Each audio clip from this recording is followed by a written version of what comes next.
Welcome to Brainstorm. I'm Lisa Williver, and today we are discussing jobs and careers of the 21st century.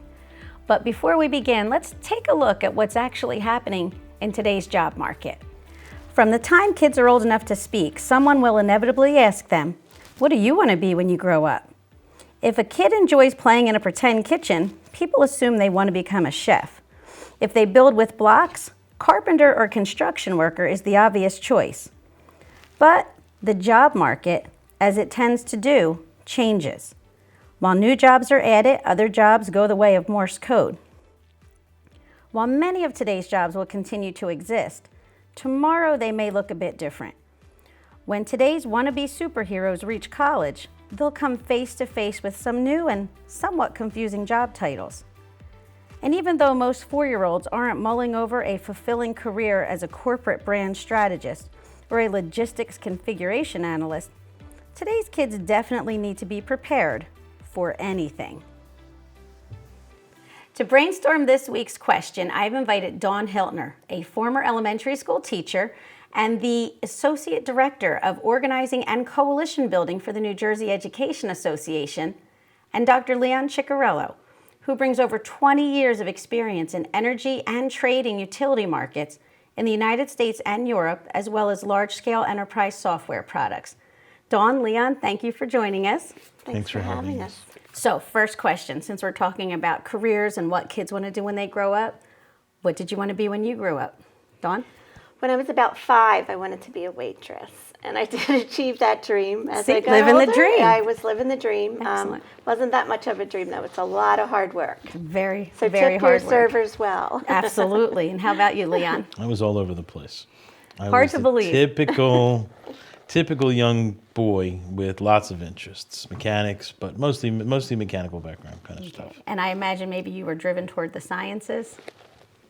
Yeah, at that time, science fiction was enormous. So Okay. yeah, there was lots of chasing robots, chasing all kinds of sci-fi and all that kind of stuff. So sure. Now, I know with kids today, the job titles don't always explain what the job is, and especially because technology has been changing so rapidly. We went from the late 60s to the mid-70s with the 8-track dominating the market. Then we had the cassette, and little by little, everything that comes out has a shorter lifespan. And it seems like technology just changes so quickly. So, Dawn, how do you feel that schools are responding to all the technological changes? Well, it's very difficult because the technology changes so rapidly. It's sometimes hard for schools financially to keep up with the latest thing on the market. A lot of the schools use Chromebooks. A lot of the schools try to have technology departments, but some of the other schools actually partner with other organizations. They'll partner with businesses or partner with other scientific companies so that kids have an opportunity to work on some of the latest equipment and latest technology. That's really great to hear, because I can't imagine being in high school right now and wondering what I would want to do. Leon, how do you feel that kids are prepared as they're coming out, being a business owner and an entrepreneur? Do you feel that kids are prepared for what they will be facing right now? No, they're not prepared. Tell us how you really feel. They are lacking in the basics. They are great at adopting technology. They love the toys. But if you get down into the nitty-gritties of how's the toy put together, how's the functional position of what they have in their hands, they fall off quickly. Okay. And their interest level isn't there. Because students need an opportunity to engage in other things like the arts, in scientific endeavors, robotics programs, things where they can use creativity and teamwork and learn how to apply what they know, problem-solving skills, build those types of skills so that they can understand how things work and understand how things may work in the future. So what I'm hearing is we're giving them the application skills, but somewhere there's a disconnect between actually applying them. Yes. Is that what you're finding with the younger workers that are coming your way? Most of our onboarding for our new employees, there's a lot of rigid position in understanding the old days of reading, writing, arithmetic. They lack the creativity needed to think about a problem outside the box. We say this all the time, get outside the box. But when you say that to a young person, they don't know what that means. and they are lacking the tools to be able to build a new perspective of what out-of-the-box thinking means. And what ends up happening in our onboarding perspective is we take an employee and start to run them through their job criteria, help them understand what they need to do on a day in, day out basis. So we're not really testing them, we're educating them in the fundamentals of almost like the apprenticeship position of how to do their job. So I would imagine that costs employers more money in preparing the employees, where before they might have been able to adapt quickly to a new job or a new profession. Does it take more time and more money to get the employees where you need them to be? It does. It helps us create corporate culture in regards to the way that the employees act inside our organization, so that they're part of the team, part of the gear work. But it does have a cost from the standpoint that we feel like we're basically starting over with the employees. Now, I like when you said about thinking outside the box, because something really interesting happened in my house recently. We had a new Christmas tree with an enormous box. And when we took the tree out, my 11-year-old jumped inside the box and sat there like he was a race car driver. And my college freshman jumped in behind him, and they pretended they were in a bobsled. And they were doing well, right, left, until they both went different directions. I assume that's where it was all over. But watching them jump into this box, and I thought maybe we haven't given them enough empty boxes, because they were really excited with this giant box. And, when I thought about it, everything is so formatted in school. But then they come home, and the video games they play, they just like pick a character and they pick a game, and it's a menu. And they're not doing any of the creativity. They're not creating. It's a script. Yeah, so I wonder how that's going to impact them long term. Well, and the other thing with the video games is if you start to fail, if you're losing a game, you can hit reset and start over. And that's not real life. Guilty. That's not real life. And so that's why it's important to let kids kind of get themselves in situations where they have to figure the way out. Yeah. And they have to figure out how to take it to the next level, take it to the next step. But you're right. I mean, school is very structured. And then after school, we play sports, which are very structured. I mean, I'm sure, well, I'm showing my age, but I think we're all in the same generation. We used to just go outside and play until the streetlights came on, and you made up your own game. If you didn't have a basketball, you figured out some other way to use the net to do something. It's not like that today. As adults, we've kind of put our kids in these structured environments, and it's important to kind of break that mold and give them an opportunity to explore and solve their own problems and come up with their own ideas. So as an entrepreneur, what advice would you give to parents to have kids prepared? I mean, schools are doing what they do. So what can the parents do to either supplement or expand upon what the schools are doing? Are you going to say unplug all the devices? No, that's a very loaded question. I had a conversation at a party with a number of parents. Most of the parents are interested in their kids' education, but ill-equipped to deal with it for 3 reasons. Either they don't have the time because their jobs are very intense, and they physically don't have the bandwidth to be able to do homework with them because they've got their own homework to do when they finish dinner. Or they're at a lower playing field where when they were in school, they were poor students, they were thrilled to get out, and they don't want to do school again. Yeah. And they surely can't help them with their homework because they don't remember enough. And nor do they want to get a refresher on their own to remember how to do it to be able to help their child. So instead of looking silly to their child, they'll skirt the whole thing.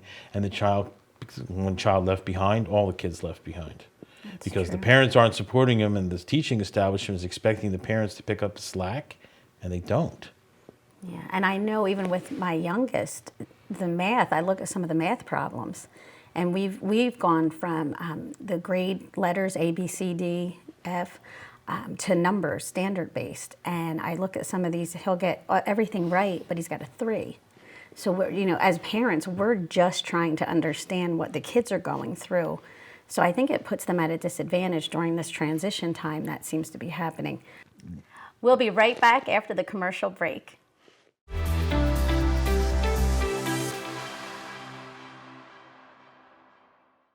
What to expect when you're expecting. Like here. A teenager. Today, I'm going to show you how to team-proof your home. First step, Hide the car keys, preferably somewhere they would never look.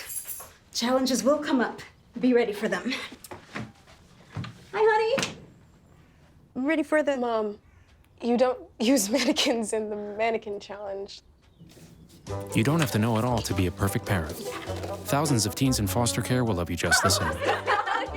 150 over 90. 180 over 111. 160 over 110. I had a stroke. This is what high blood pressure looks like. You might not feel its symptoms, but the results from a stroke are far from invisible or silent. If you've come off your treatment plan, get back on it, or talk with your doctor to create an exercise, diet, and medication plan that works for you. Go to loweryourhbp.org. If I would have followed a treatment plan, I would not be in this situation. Well, Thomas, you've got pre-diabetes. But with more exercise and a change in diet, it can be reversed.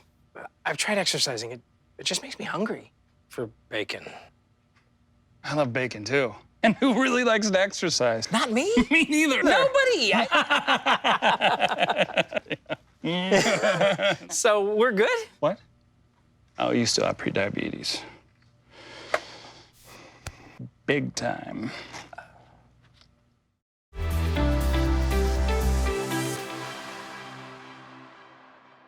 Welcome back to Brainstorm. I'm Lisa Williver, and today we're talking about jobs and careers for the 21st century, and I'm excited to continue the conversation with Dawn Hiltner and Dr. Leon Ciccarello. So we were just talking about all of the different things that schools are doing to try to prepare kids for the 21st century. How do you feel that academics compares with athletics right now? Because I know we don't want to see them in competition, but I know for some kids there's much more emphasis on athletics. Leon, what do you think about that? I think there's a disconnect.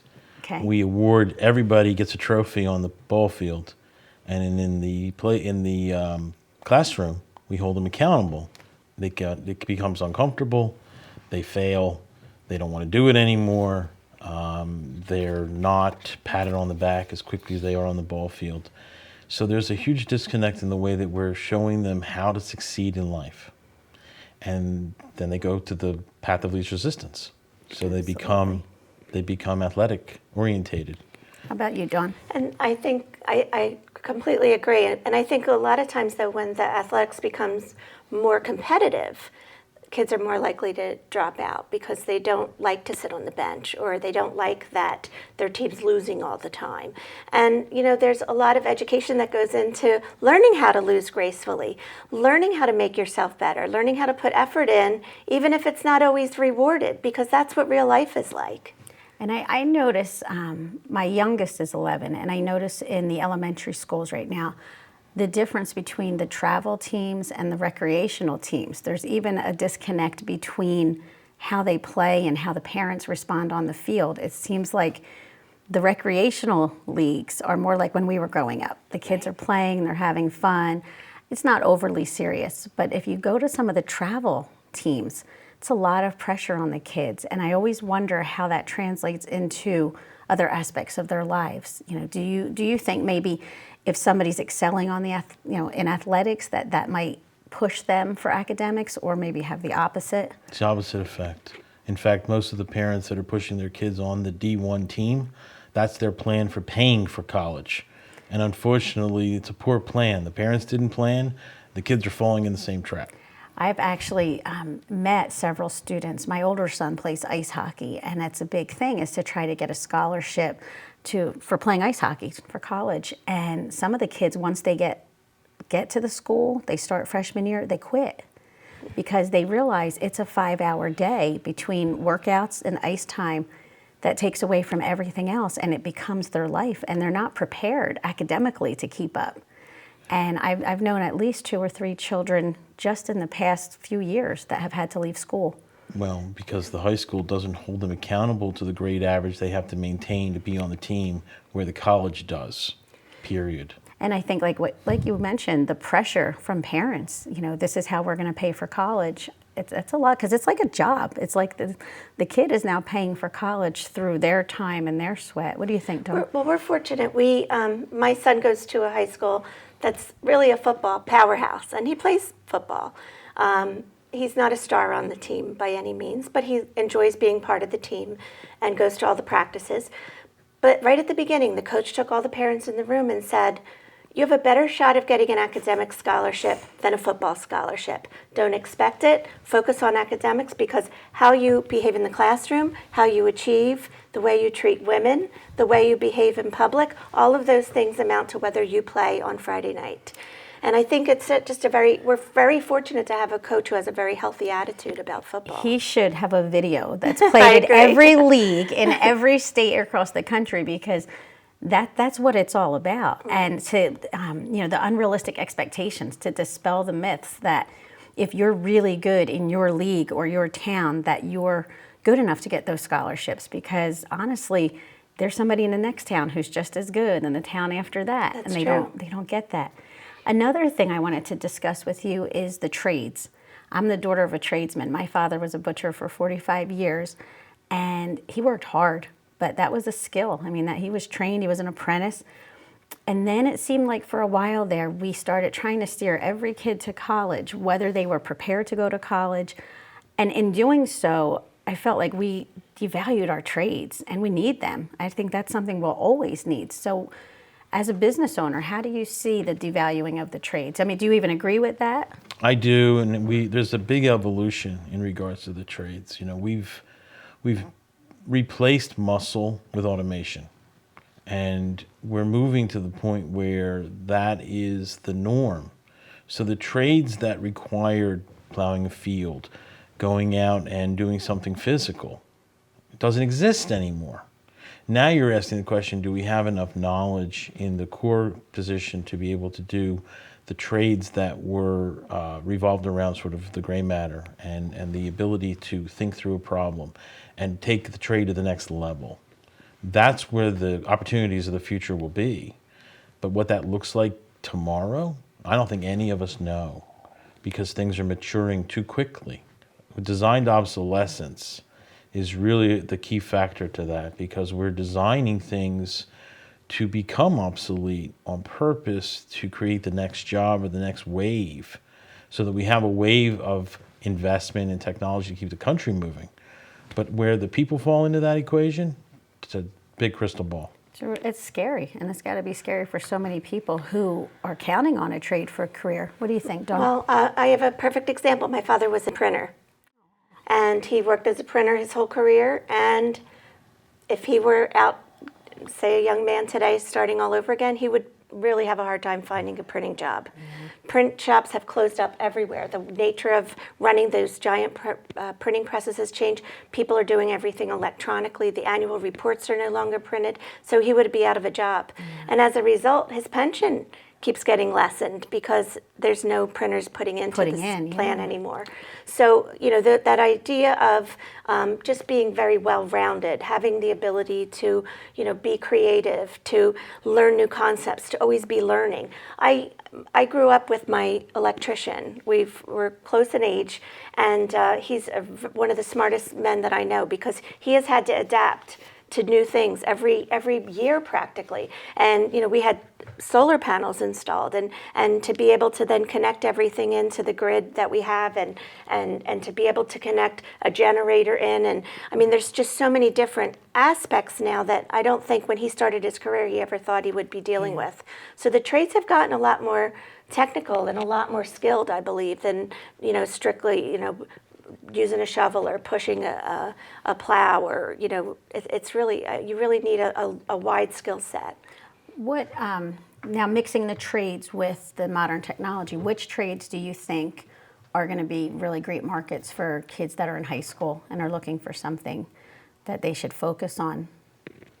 Small scale manufacturing seems to be the trend that is taking off right now. We're looking for design concepts and thoughts around things that are one-offs because of that customized fashion. When you get into the larger scale common use position, automation has basically crushed that. So there's no, the old cliche of a large scale factory that produces 1,000 things a day will continue, but it'll be exactly what it is, a non-manned entity, chunking out widgets. The jobs will be in the small scale jewelry and or small desktop publishing and or making of products for personal use that have a personalized touch to them. Well, I hope kids and parents are watching right now and that they took some notes. Right now, we are going to play Brainstorm. Okay. In the tradition of brainstorming, we are going to look over some ideas, decide if they're good or bad. If they're great, we're going to save them. And if they're not, you get to ball them up and make a basket. Okay. No pressure. Or miss the basket. Or miss the basket. Either way, it's all good. So idea number one, the job market historically changes very slowly, and that trend continues. What do you guys think? False. That's false. All right, Leon, I'll give you the honor. Now, this could be extreme. No, okay. Move the target. All right, slow down. there we go. One more time. There you Woo! 2 points. Okay. Idea two, creativity is a luxury schools can no longer afford. That's false. There you go. We know That's that the one's most false. important piece. Woo, okay.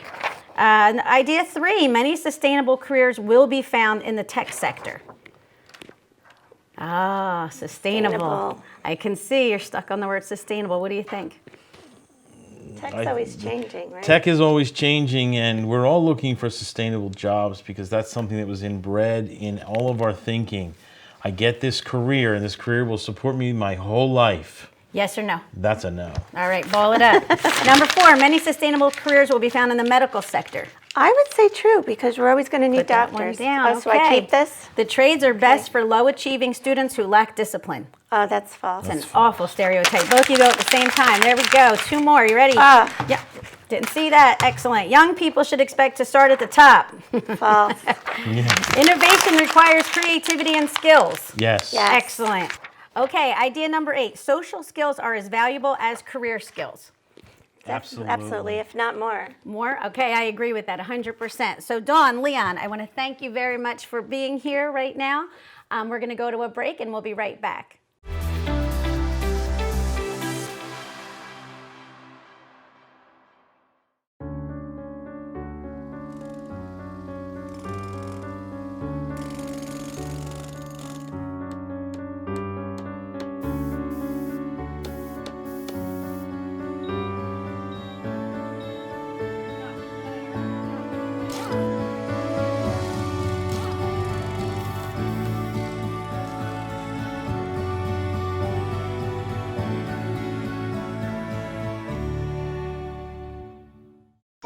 This is the story of a boy who is very sensitive to lights and sounds. So he built secret hiding places where nothing could get in.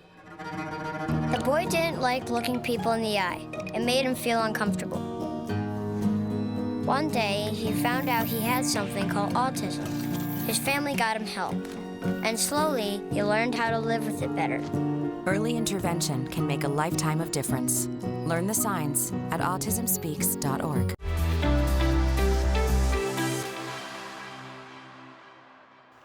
Welcome back to Brainstorm. We're continuing our conversation with a very special guest, Eric Scheninger from the International Center for Leadership in Education, and you are based in Houston, Texas?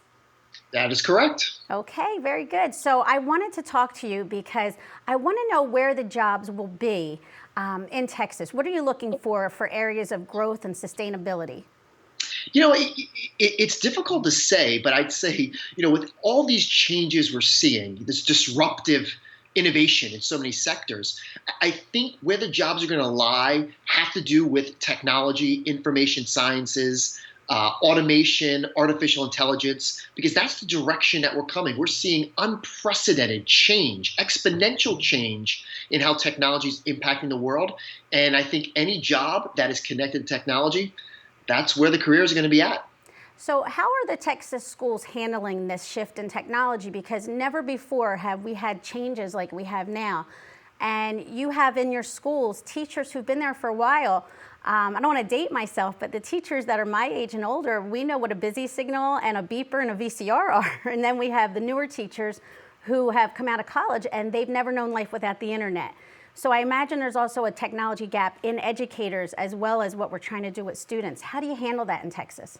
Yeah, I mean, there is a gap, but districts are starting to sort of catch on to the fact that they need to change. They need to become more relevant, more engaging. They have to create meaningful learning experiences for kids. I can speak of the district where I reside in, Cypress Fairbanks, down here outside Houston, and they are committed to innovating. They are focusing on transforming the environments and where kids learn.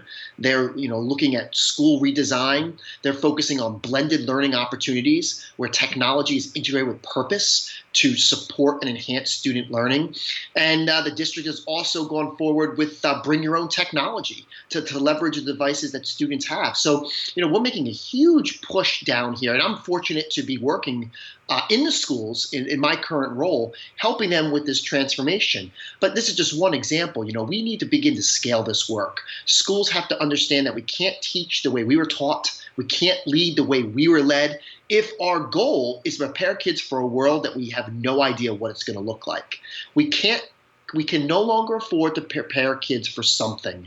We need to prepare them for anything. And that's my call to action to Texas schools. Now, I know even with my own children, they have the devices, and the devices have so much, maybe sometimes too much, that it can become a distraction.